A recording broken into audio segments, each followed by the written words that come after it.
ਲੁਧਿਆਣੇ ਦੀ law and order ਨੂੰ challenge ਕਰਦੀ ਜਸਪਾਲ ਕਲੋਨੀ ਦੀ ਇਹ ਵੀਡੀਓ। ਆਖਿਰਕਾਰ ਨੌਜਵਾਨ ਕਦੋਂ ਚੜਨਗੇ ਪੁਲਿਸ ਦੇ ਅੜਿੱਕੇ? ਵੱਡੇ ਸਵਾਲ ਪੈਦਾ ਕਰਦੀ ਵੀਡੀਓ ਜੋ ਅਸੀਂ ਤੁਹਾਡੇ ਨਾਲ ਸਾਂਝੀ ਕਰ ਰਹੇ ਹਾਂ ਮਾਮੂਲੀ ਜਿਹੀ ਗੱਲ ਨੂੰ ਲੈ ਕੇ। ਕਿਵੇਂ ਨੌਜਵਾਨ ਇਕੱਠੇ ਹੋ ਕੇ ਆ ਕੇ ਨੰਗੀਆਂ ਤਲਵਾਰਾਂ ਨਾਲ ਹਮਲਾ ਕਰਕੇ ਹੋ ਗਏ ਰਫੂ ਚੱਕਰ। ਥਾਣਾ ਮਿਹਰਬਾਨ ਵਿੱਚ ਕਰਵਾਈ ਗਈ ਰਿਪੋਰਟ।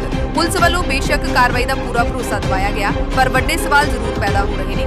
ਆਖਿਰ ਦਿਨ ਦਿਹਾੜੇ ਇਹੋ ਜਿਹੀਆਂ ਵਾਰਦਾਤਾਂ ਕਿਉਂ ਹੋ ਰਹੀਆਂ ਨੇ? ਦੇਖਦੇ ਹਾਂ ਕਿੰਨੀ ਜਲਦੀ ਇਹਨਾਂ ਉੱਪਰ ਨੱਥ ਪਾਈ ਜਾਂਦੀ ਹੈ। ਅਗਲੀ ਜਾਣਕਾਰੀ ਲਈ ਦੇਖਦੇ ਰਹੋ ਦੈਨਿਕ ਪੰਜਾਬ ਸਮਾਚਾਰ। ਲੁਧਿਆਣੇ ਤੋਂ ਗੁਰਚਰਨ ਸਿੰਘ ਦੀ ਵਿਸ਼ੇਸ਼ ਰਿਪੋਰਟ।